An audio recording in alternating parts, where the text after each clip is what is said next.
This is me Susmita. Welcome to Susmita lifestyle. আমি share করবো আমার মোস্ট ফেভারিট একটি শুটকি তরকারি, যেটা বাঁশপাতা শুটকি দিয়ে আলু বেগুন দিয়ে রান্না করা হয়।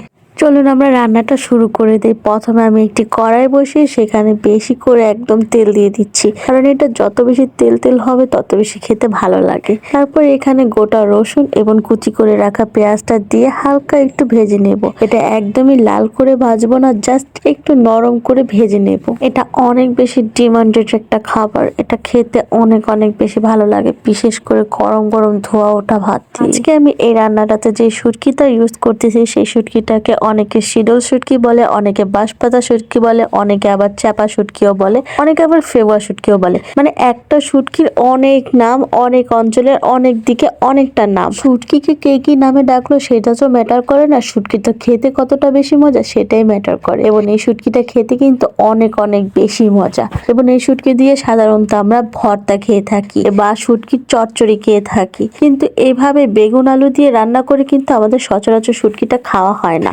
এভাবে রান্না করে একবার যদি খেয়ে দেখেন তাহলে সত্যি বলতেছি লাইফে বেস্ট একটা খাবার বলে মনে হবে আপনাদের। কথা বলতে বলতে এখানে আমি অনেক ধরনের মশলা ইউজ করে ফেলছি, বেশি না, জাস্ট অল্প একটু হলুদ, লবণ এবং ধনিয়া গুঁড়া, জাস্ট এই তিনটা মশলাই লাগবে এখানে। দিয়ে এখানে আমি অল্প একটু পানি দিয়ে এটাকে ভালো করে একদম কষায় নিব।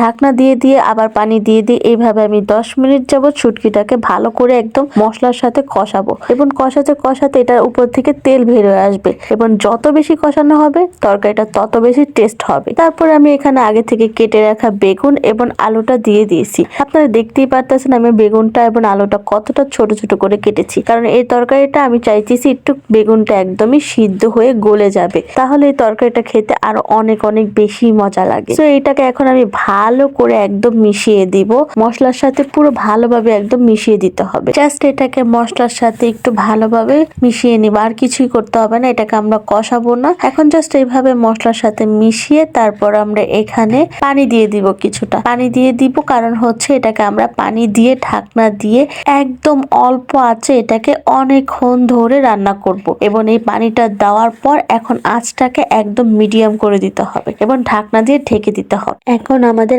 আঁচটাকে একদমই মিডিয়াম করে তারপর অল্প অল্প আঁচে এটাকে রান্না করতে হবে। এখন দেখতে পারতেছেন এখান থেকে আলু এবং বেগুন থেকেও পানিটা ছেড়ে দিয়েছে এবং অনেকটা ঝোলের পরিমাণ দেখা যাচ্ছে, কিন্তু এই ঝোলটা থাকবে না, এটা একদমই শুকিয়ে যাবে। এর আগে আমরা এখানে কিছু ফালি করা কাঁচামরিচ এবং কিছুটা ধনিয়া পাতা দিয়ে দিয়েছি। আমার ধনিয়া পাতাটা ফ্রোজেন ছিল তাই এরকম দেখাচ্ছে। তো এগুলো দিয়ে আমরা আস্তে আস্তে একদম মিডিয়াম আঁচে রান্না করতে করতে পানিটা একদমই শুকিয়ে ফেলবো। And that is my final look শুটকি। এবং এটা দেখেন কতটা লোভনীয় হচ্ছে। এখনই গরম গরম ভাত নিয়ে বসে পড়বো। ভিডিওটি ভালো লাগলে ফ্রেন্ডস এন্ড ফ্যামিলির সাথে শেয়ার করবেন অবশ্যই। And thanks for watching. আল্লাহ হাফেজ।